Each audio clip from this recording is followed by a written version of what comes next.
Wrestling has more than one royal family. You can't see me, my time is now. I hear voices in my head thinking. Here we go. তো এই ভিডিওর প্রথম নিশ্চয়ই আমাদের greatest of all time জেউসোকে নিয়ে রয়েছে। আর জেউসোর কারণে এবার হয়তো সম্ভবত আরও একজন সেলিব্রিটি এন্ট্রি নিতে চলেছে। তো একজন আরেকটা কালুয়া সিঙ্গার র্যাপার রয়েছে, আর আমি বুঝতে পারি না এই সিঙ্গার র্যাপারগুলো এত কালো কেন হয়। মানে তোমরাই দেখে নাও, ট্র্যাভিস স্কট, তারপর লিল ইয়াস, তারপর একে আমি বুঝতে পারছি না, এর নামও আমি জানি না। তো একটা শো ছিল যেটার নাম হচ্ছে it is what it is. তো ওইখানে জেউসো একটা কালো সিঙ্গার র্যাপার কেউ আছে বসেছিল, তার উপরে অ্যাটাক করে দেয়। কেন অ্যাটাক করে আমি জানি না, অত ভাই আমি দেখতে যাই না, কে দেখবে এদেরকে। তো জেউসো তার উপরে অ্যাটাক করে। এবারে এটা তো এমনি এমনি জেউসো করবে না, তাকে বলা হয়েছে করতে। এবারে সেই র্যাপারটা পরে টুইট করে যে I will see you Saturday, মানে হচ্ছে স্যাটারডেতে তো জেউসোর ম্যাচটাই শো ওপেনিং করতে চলেছে। তো ওই ম্যাচের মধ্যে হয়তো এসে কিছু গড়বড় করবে। তো আরও একজন সেলিব্রিটিকে ঢোকানো হচ্ছে। মানে কি হচ্ছে সব, এককালে আমরা সেলিব্রিটিদের রেসলম্যানিয়ার কিক অফ শোতে আন্দ্রে দ্য জায়ান্ট ব্যাটল রয়্যালে কোনো একটা ছোট্ট ক্যামিও রোল প্লে করতে দেখতে পেতাম, তাও ম্যাচের মধ্যে আসতো না, কারোর সাথে ঝামেলা বেঁধে গেলে তাকে চড় মেরে দিত, ব্যাস ওটুকুই। আর এখন সেলিব্রিটিরা প্রি শো তো বাদ দাও, সোজা মেন ইভেন্টেই ঢুকে যাচ্ছে। মানে কি দিন দেখতে হচ্ছে আমাদেরকে। আর টিকেও কেন বুঝতে পারছে না যে এই কালুয়াগুলোকে আনলে কোনো টিকিট সেলস বাড়বে না। আমরা সেলিব্রিটিদের ডাউডলি রেসলিং বিজনেসটা একদম আলাদা জিনিস, আমরা এখানে সহ্য করি না। আমরা তার একটা অনেক বড় উদাহরণ হচ্ছে, আমরা সব জায়গায় সিম্পগিরি করে বেড়াই, মেয়েদেরকে আগে রাখো, মেয়েদেরকে এই রাখো, কিন্তু যখনই রেসলিং আসবে তখন কিন্তু মেয়েদেরকে আমরা কোনো দাম দিই না, আমরা এখানে ছেলেদেরকেই দেখতে চাই। ঠিক তেমনি রেসলিংয়ের সাথে কোনো জিনিসের কম্প্যারিজন বা কোনো জিনিসকে জবরদস্তি ঢুকিয়ে এখানের ফ্যান ফলোয়িং বেশি তো এটাতে কাজ হবে, ওই জিনিসগুলো এখানে চলে না।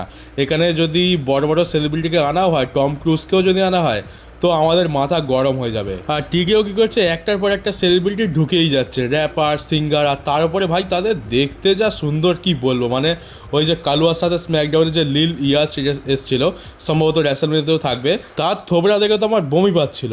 এবার লোকে বলবে আমি রেসিস্ট, তো হ্যাঁ ভাই আমি রেসিস্ট, ওরকম থোবড়া সমাজে গ্রহণযোগ্য নয়। আর বিশেষ করে তখন যখন আমাদের প্রিয় ডাব্লিউডব্লিউইতে এই কালুয়াগুলো এসে পুরো ডাব্লিউডব্লিউইর মজা খারাপ করছে। আর এবার তো জেউসোর কথা শুনে তোমাদের মাথা খারাপ হতে চলেছে, কারণ জেউসো বলছে যে এই মুহূর্তে ডাব্লিউডব্লিউইতে তার অরা সব থেকে বেশি, আর তাকে নাকি ফ্যান্সরা সব থেকে বেশি ভালোবাসে। তো আমার তো আর কিছু বলার নেই, হ্যাঁ এর কাছে অরা আছে আর বাকি সুপারস্টারদের কাছে লড়া আছে। তো একে নিয়ে তো আর কিছু বলবো না, অনেকদিন ধরে বলছি, আর এখন নতুন কিছু বলার জন্য খুঁজেও পাচ্ছি না একে নিয়ে, মানে কী বলবো আর। তো তোমরা এই 2 লাইন কমেন্ট বক্সের জন্য লিখে যাও। আর ল্যাস ভেগাসে ডাব্লিউডব্লিউই ওয়ার্ল্ডস নামে যে মিট অ্যান্ড গ্রিট যেটা হয়, সেইখানে হাল্ক হগানের একটা মূর্তির টাকলা উদ্বোধন করছে কিংবা প্রতিষ্ঠিত করেছে। আর এই যে তোমরা একেবারে ডান দিকে যে টাকলাটাকে দেখতে পাচ্ছ, এটা হচ্ছে হাল্ক হগানের নিজের ছেলে। আর এই মূর্তিটা হাল্ক হগানের স্মৃতির উদ্দেশ্যে ল্যাস ভেগাসে রাখা হচ্ছে, এটা ডাব্লিউডব্লিউই করেছে।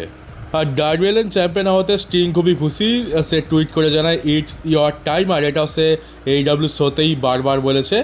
আর এটাকে বলে পার্সিং দ্য টর্চ মোমেন্ট। তো এটা একটা উদাহরণ হয়ে আছে যে পার্সিং দ্য টর্চ মানে এই নয় যে কোনো রেসলারকে ধরে মেরে ধরে একেবারে ট্যাপ আউট করে তার মান ইজ্জত পুরো নিলাম করতে হবে, এইভাবেও কিন্তু পার্সিং দ্য টর্চ করা যায়। তোমরাই দেখে নাও ডার্বি অ্যালেন আর স্টিংয়ের বন্ডিংটা কত ভালো।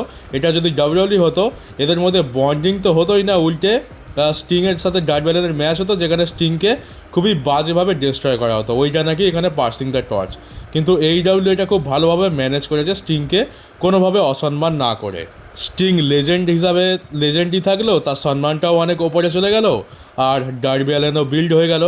আর AEW ডাবল আর নাথিংয়ের জন্য প্রথম ম্যাচ অফিসিয়াল হয়ে গেছে কন্টিনেন্টাল টাইটেলের জন্য ওকাডা ভার্সেস টাকেশিটা। আর এইবার মনে হচ্ছে ফাইনালি বড় সড়ো ঝামেলা বেঁধেছে। আগের বার এদের মধ্যে টুর্নামেন্টে ম্যাচ হয়েছিল, যেটা সেরকম লেভেলে তো যায়নি, আর তখন একটু মিল ছিল তাও। আর এখন অতিরিক্ত ঝামেলা বেড়ে গেছে, এখন আর মিল থাকা সম্ভব না। আর হতে পারে যে ডাবল আর নাথিংয়েই টাকেশিটা ডন ক্যালিস ফ্যামিলি ত্যাগ করতে পারে, কিংবা ডন ক্যালিস ফ্যামিলি তার উপরে টার্ন করতে পারে। আর বডি স্ল্যাম নেটের তরফ থেকে নিউজ এসছে যে ব্যাক স্টেজেতে রেসলম্যানিয়া চলাকালীন স্টোন কোল্ড স্টিভ অস্টিন কিন্তু থাকছে, তাকে শিডিউল করা আছে।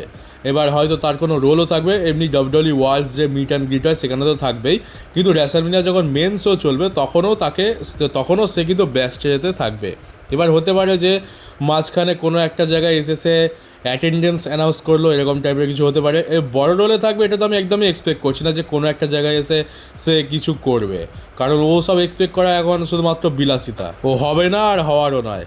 আর প্রায় 1 বছর পর আমরা লুড্রি কাইজারের ফটো দেখতে পাচ্ছি। শেষবার দেখতে পেয়েছিলাম 2025-এর মে মাসে, তারপর থেকে লুড্রি কাইজারকে দেখতে পাইনি, কিন্তু এল গ্র্যান্ডেকে দেখতে পেয়েছি। তো লুড্রি কাইজার বডি সডি তো খুব ভালোই বানিয়ে নিয়েছে, আর তাছাড়া এমনি তো ট্রিপল এতে মার্কস ভার্সেস মার্কস ম্যাচ হবে, আর যদি লুড্রি কাইজার হেরে যায় তো সেখানে রিভিল হয়ে যাবে। তবে মানতে হবে লুড্রি কাইজার রোগা পাতলা হোক, কিন্তু বডি সডি কিন্তু খুব ভালোই বানিয়ে নিয়েছে। আর এখানে পেছনে আমরা গান্থারকেও দেখতে পাচ্ছি, সম্ভবত সবাই একসাথে জিমেতে ট্রেনিং করছিল, ট্রেনিং শেষ হওয়ার পরে এখন ফটো সেশন চলছে। আর এই যে প্যাট ম্যাকাফি প্রথম যখন এসেছিল র্যান্ডি অর্টনের সাথে, তখন যে বলেছিল যে বিজনেস আর আগের মতো নেই, টিকিট বিক্রি হচ্ছে না, ক্রিয়েটিভ টিম ফেল করছে, তো ওইটা নিয়েই এবার সিএম পাঙ্ক বলে। অ্যাকচুয়ালি সিএম পাঙ্ক বলা ভুল হবে, টাকলা সিএম পাঙ্কের মুখ দিয়ে বলাচ্ছে। তো সিএম পাঙ্ক বলছে যে প্যাট ম্যাকাফি তো জীবনে একটা টিকিট বিক্রি করতে পারেনি, সে আবার এত বড় বড় কথা বলে কি করে।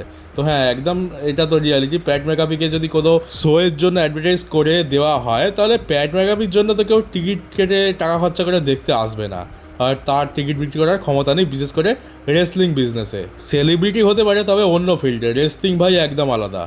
আর বিগি তার একটা ইন্টারভিউ দেয়, সেখানে বলে যে এই রেসলম্যানিয়াতে নাকি ওবা ফেমি, ট্রিক উইলিয়ামস আর ল্যাশ লেজেন্ডের জন্য পার্সিং দ্য টর্চ মোমেন্ট হবে। তো কোথায় পার্সিং দ্য টর্চ মোমেন্ট হবে? স্যামি জেনের টর্চ ট্রিক উইলিয়ামসের কাছে পাস হবে? স্যামি জেন তো এখন নিজেই বিল্ড হয়নি ঠিক করে, তাহলে সেখানে কি করে হবে? তারপর ওবা ফেমির কথা বলছে, হ্যাঁ ওটা হতে পারে যদি ব্রক লেসনারকে হারিয়ে দেয়, ওই দিনটাও দেখতে হবে। আর তারপরে হচ্ছে ল্যাশ লেজেন্ড অ্যাকচুয়ালি যে কোন ম্যাচে রয়েছে আমি নিজেই সেটা জানি না, তো কি পার্সিং দ্য টর্চ হবে? আর তোমরা দেখবে এই বিগি আর বুকাটি যখনই কোনো পার্সিং দ্য টর্চ কিংবা ভবিষ্যতের বড় স্টারের কথা বলে, সবসময় কোনো কালো চামড়ার লোককেই ধরে আনবে। মানে ফর্সা চামড়ার কোনো রেসলারকে এরা দেখতেই পায় না, এরা নিজেরা কালো, তো সবসময় কালো চামড়ার লোক। জীবন এভান্স অনেক বড় স্টার হবে, ওবাফেমি অনেক বড় স্টার হবে, রয়েস কিজ অনেক বড় স্টার হবে, এরা হচ্ছে ভবিষ্যৎ, আর বাকিরা কিছুই নয়। আমার কথা বিশ্বাস না হলে এদের পুরনো ইন্টারভিউগুলো তুলে দেখো, কিছুদিন আগেই তো ইন্টারভিউ দিয়েছিল, প্রত্যেকটাতে এদের মতে ভবিষ্যতের বড় স্টার মানে তাকে কালো চামড়ার মানুষ হতেই হবে। সাদা চামড়ার মানুষ কালো চামড়ার মানুষকে পছন্দ না করলে সেটাকে রেসিজম বলা হয়, তো এরা যেটা করছে সেটাকে কি বলা হবে? আর র্যাসেল বোর্ডসের তরফ থেকে নিউজ এসছে যে এবার র্যাসেলমেনিয়াতে একটা স্পেশাল সেগমেন্ট দেওয়া হবে ড্যান হ্যাউজেনকে, তার পপুলারিটি দেখে। র্যাসেলমেনিয়া শোয়ের মাঝখানে আমরা ড্যান হ্যাউজেনকে দেখতে পাবো, আর শুধুমাত্র ড্যান হ্যাউজেন একা থাকবে না, সেখানে আরও কিছু রেসলারদের থাকার প্ল্যান করা হচ্ছে। আর এমনকি এখানে নাকি জন সিনাকেও ঢোকানো হবে। তো হোস্টের কাজটাই ওটা, আমরা মিজকে এত বছর করতে দেখতে পেয়েছি। মিজ ওরকম একটা সেগমেন্ট দিত, যেমনি 2023 সালেই ধরে নাও, মিজ, তারপর স্নুপ ডগ, সেন ম্যাকম্যানের একটা সেগমেন্ট ছিল, ওরকম টাইপের কিছু একটা হবে। ড্যান হাউজেন আসবে, কিছু লুচ্চু বুচ্চু রেসলারকে নিয়ে আসবে, যেমন হতে পারে কিট উইলসনই হয়তো আসবে, আর তারপর জন সিনাকেও আমরা দেখতে পাবো। জাস্ট একটা ফানি সেগমেন্ট এরকম টাইপেরই হবে। আর হোস্ট হিসাবে জন সিনা যে অ্যাকচুয়ালি কী করতে চলেছে সেটাই বোঝা যাচ্ছে না।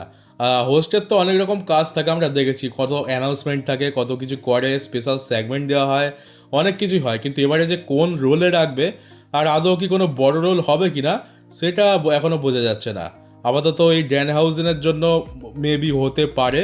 আর আমার মনে হচ্ছে যে হয়তো শো ওপেন করতে পারে। টাকলা আসলে তো টাকলাকে সবাই বু করবে, গাল দেবে, মেবি হয়তো টাকলা আর জনসিনা দুজনেই একসাথে শো ওপেন করতে পারে। হয়তো দেখবো যে টাকলা রিংয়ের মধ্যে চলে এসছে, তারপর টাকলা জনসিনাকে ইন্ট্রোডিউস করলো, তারপর জনসিনা এসে প্রথম ম্যাচ অ্যানাউন্স করলো, বা are you ready for the WrestleMania এরকম টাইপের কিছু বললো, মেবি এরকমই কিছু হয়তো দেখতে পাবো। তো চলো গাইজ, আজকে নিউজ এই পর্যন্ত ছিল। কেমন লাগলো ভিডিওটা কমেন্ট বক্সে অবশ্যই জানিও। নতুন তাহলে চ্যানেলটাকে সাবস্ক্রাইব করে নোটিফিকেশন বেলটাকে অবশ্যই অন করে দিও, আর পারলে ভিডিওটাকে শেয়ারও করে দিও। তো চলো, দেখা হচ্ছে পরবর্তী একটা নিউজ ভিডিওতে।